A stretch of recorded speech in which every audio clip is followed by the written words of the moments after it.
재보궐에 대해 가지고 일각에서는 한동훈 대표도 지금 이제 좀 보궐선거 나와야 되는 거 아니냐 이런 얘기도 있긴 있거든요. 누가 그 말을 하냐가 중요합니다. 누가 그 말을 하는가가 중요한데 이준석과 장해찬이 그런 얘기를 계속해요. 이게 이건 좀 의도가 뭘까요? 잘 되라는 얘기입니까 이게? 이렇게 가면 사약 받는다 이 얘기잖아요. 그렇죠, 그렇죠. 아니 계양 의뢰 엄연히 원희룡이라는 분이 탓닦고 있잖아. 그러니까요, 원희룡 있죠. 그분 대선 주자예요. 어허. 근데 한동훈 대표를 그냥 거기다가 찍어서 출마해서 지면은 황교안된데 이게 무슨 소리냐고.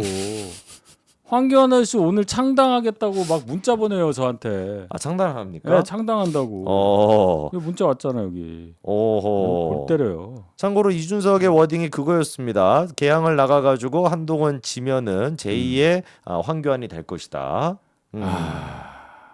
그러면 개항 말고 용인갑 이런 데는 좀 괜찮지 않습니까? 용인갑도 제가 좀 설명을 드리는데 네. 자 조금 길어질 수 있어요. 용인이 4개가 있습니다. 갑, 을, 병정. 네네. 그 중에 가장 저희에게 친화적인 데는 용인 병이에요. 두 번째가 아하. 정이고 네네. 세 번째가 갑, 네 번째가 을이에요. 아, 갑도 그러면 그렇게 호의적이진 않네요. 왜 보수적에. 그러냐? 네. 자 용인 병은 한성교 의원이 4선한대예요. 아, 한성교 수지. 네. 용인 수지. 수지. 오. 수지에 보면 아파트 평수가 엄청 큰 게 많아. 그렇죠. 고령층이 많다는 거예요. 아하. 그래서 했는데 요번에 또 졌어 1%. 어. 윤 대통령 친구 갔다가 졌어. 네네. 구승찬이라는 거 알죠? 알죠. 제주도에서 김한규한테 밀려가지고 네네네. 그 왜 천공을 저 누구야 그 동물관상 보는 사람을 천공으로 착각해가지고 천공이 용산 거기를 찍었다고 네네. 헛소리했던 사람 있잖아요. 네네네. 구승찬이 많이 이겼는데 하여간 어.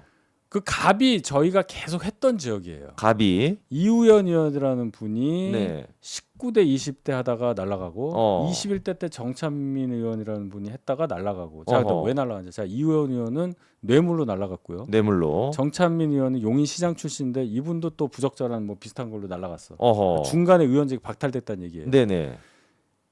그래도 우리 쪽 아니냐라고 하는데 그러니까요. 용인갑이라는 지역구는 음. 원래 용인이에요. 그러니까 이제 농사도 짓고 그런 데. 아. 공 좀 치시는 분들 아시겠지만 레이크사이드 골프장인데가 용인갑이에요. 아. 그 주변을 보시면 돼. 네네. 네, 그런 그러면 말씀 맞나 보네요. 네, 그러면 그 광주 접경, 그 경기도 오포, 광주. 오포 넘어가서 거기에요. 아실 거야. 그러면 토박이 이런 사람 좋아해. 아, 거기 출신. 급발로 이긴 게 있고 아하. 두 번째 거기 아파트가 좀 많이 들어왔거든요. 네네. 그 아파트 들어오면 우리한테 좋다. 아니에요. 그걸 잘 어. 봐야 돼. 어떤 아파트가 들어왔냐? 아파트는 복고 다른 거 없어요. 얼마짜리냐? 얼마 있으면 입주 가능하냐? 네네. 얼마 소득을 가진 사람이 거기 사느냐가 중요한 거지. 그렇죠. 아파트가 나이대를 또 중요한 알 게 수 아니라 있으니까. 환장을 한다고. 아파트만 하니까 좋은 거 아니었는데 이원모 비서관이 거기 출마했다가 7% 줬어요. 아하. 전혀 연고도 없는 저 대구 출신 이상식 그 부산 경찰청장 출신한테. 이용모 그분도 윤석열 대통령 되게 측근이죠. 그러니까 얼마나 세게 밀어준 7%를 줬다니까. 그러면 거기는 구도 자체가 그렇게 됐다는 거예요. 아하. 그러면 용인갑이 이제 이상식 아저씨가 또 뭐 재산신고 때문에 날라간다고 쳐서 네. 엄한 데 가면 진다니까요. 아. 그걸 잘 보고 성분 분석을 잘하고 들어가야 돼요. 그러면은 대변인님 말씀 들어보니까 인천 계양이야 당연히 뭐 원희룡 저기 있고 용인갑도 쉽지 않은. 쉽지 않은 게 아니라 제가 볼 때 어려워요. 이 어렵다. 분위기에서. 이 분위기에서. 어허. 이 분위기에서. 아니 대통령 지지율이 62%고 물론 계속 그렇죠. 유지된다고 볼 수는 없겠지만 1년 정도에 그렇게 될까 싶어요. 자, 문재인 대통령 대통령 되고 1년 1개월 후에 있었던 18년도 지방선거 때 우리 괴멸적인 패배를 당해요. 네. 17개 광역 중에 2개 이겨요. 2개. 어허. 2개. 어. 대구하고 경북. 그리고 다 졌어. 네네. 생각을 해봐요. 1년 1개월 지났는데도 그랬단 말이에요. 또 우리가 어떻게 이거를 윤 대통령 재임 시에 했던 총선에서 아무리 대파, 런종섭, 그렇죠. 뭐 의료 문제 있었다고 쳐도 지금은 오히려 더 안 좋죠 상황이. 대통령이 측근이라고는 비서관까지 보냈는데 7%를 지냐고. 아하. 그런 동네를 여기를 그거를 생각한다는 거 자체가 우리가 공부가 안 돼 있는 겁니다. 그럼 좀 피상적으로만 생각하는 거예요. 명확하게 우리 대변인님 말씀은 재보궐선거 이번에 나오는 지역은 나가면 안 되네요. 아직 나온 거 없고요. 네. 새로 나올 수 있지. 아 추가로 또. 특검이 있잖아요. 아 특검. 특검 통해서도 지역구 날아갈 수 있는 사람도 있으니까 그거를 좀 지켜보더라도 지금 거론되는 이 지역들은 별로 한동훈 대표한테 나쁘다, 예. 좋지 않다라는 수준을 넘어서 아니, 안 됩니다. 안 된다. 그렇게 나가서 이긴다 하더라도 너무 힘들어요. 그 다음에 네. 당 대표 그러니까 대선 나갈 분이 그런데 그럴 필요가 없고 아하. 저는 상징적인데 나와야 된다고 생각해요. 상징적인데. 예. 영등포 을 국회가 있는 어. 김민세가 자리 비울 가능성이 있어요. 아. 그럼 또 야 너 천기 누설하지 마 이런 분도 있어요. 어. 다 알아요. 어. 제가 뭐 결선 투표 안 한다 뭐 그랬더니 그 말 듣고 결선 투표 만들었다고 지난번. 어. 다 알아요. 왜 그래요? 네네네. 진짜. 영등포 그러면 김민세 그 자리도 괜찮네요. 거기는 이길 가능성이 상당히 높아요. 아. 그러면 맞네. 부승찬 고석 0.53%. 야. 윤 대통령 친구라고 한 거야. 어허. 뭐 고석 후보자한테 죄송한 얘기지만 솔직히 그렇잖아요. 그렇죠. 딴 건 뭐 없죠. 네, 그거. 미안합니다. 네. 자 용인 가 봐요. 이원모, 이상식 봐. 7% 차이네요, 봐. 거기. 예. 43이랑 50입니다. 6.39. 39 맞죠? 맞죠? 그렇죠. 네. 대충 7%. 7%. 6%라고 할게요. 이게 엄청난 차이예요. 6%면. 그렇잖아요. 그렇죠. 네. 영등포가 훨씬 나은데요. 그렇죠. 1.15%. 그것도 김민세인데. 그렇죠. 우리 후보 기억나요? 누군데 1.1% 차이로 붙었을까? 누군지도 모르겠는데요. 박용찬 위원장이에요. 어. 배현진 의원하고 앵커했던. 근데 잘 모르시더라고. 몰라요. 이분이 저도 2번 출마했어. 어쨌든 1.1%야. 어. 1.15%야. 그러면 사실상 잘 알려지지 않은 사람이라는 박용찬 그분이랑도 1.1인데 한동훈 대표가 김민세 저 논란 지금 또 한창 있는 상태에서 내가 김민세 자리를 이렇게 하겠다라고 한다면 충분히 만약 이길 수 비면은 있죠. 거기 나가시면 난 100% 된다고 보는데. 어허. 떡실신 시킬 수 있을 것 같은데 거기 누가 나갈 거예요 민주당에서? 어허. 뭐 양문석스러운 사람이 나올 거예요. 최민희스러운 사람이 나올 거예요. 뭐 정청래스러운 사람이 나올 거 없어요 거기도.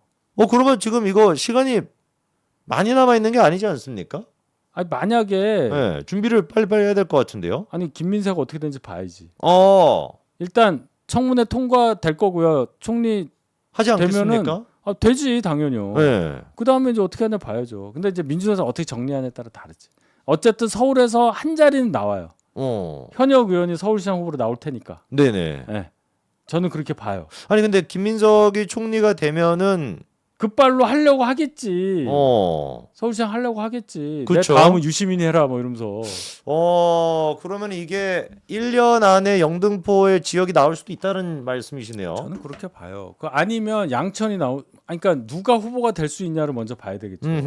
정청래가 될 수도 있겠지. 후보가. 그 얘기는 이번에 서울시장 당 대표가 후보가 안 된다는 얘기지 정청래가. 안 될 것 같고요. 정청래는 안 돼요. 대표는 안 됐고. 근데 네. 정청래가 서울시장 후보 된다는 보장도 없어. 그렇죠. 그다음에 이제 박주민 조금 약해. 그렇죠. 서영교 쉽지 않습니다. 박홍근 더 몰라.